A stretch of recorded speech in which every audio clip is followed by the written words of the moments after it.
Hey everyone, welcome back to another tech video. In this video, I'm going to show you that how you can fix Instagram. Your feed cannot refresh. So you want to fix that issue. So simply you have to follow some steps to fix the issue. Just simply go back to the settings of your phone and just go to connections, and you have to make sure that you have a strong Wi-Fi connection. Also make sure that VPN is not connected. Just simply find a app of Instagram. If you didn't find, just go to search bar and just simply search an Instagram, just like that.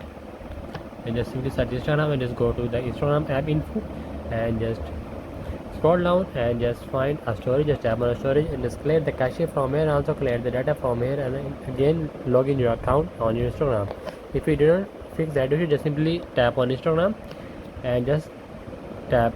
If you didn't find an uninstall, just simply go to the Play Store and again uninstall the Instagram and again install it and again log in your account, and your problem gonna fix.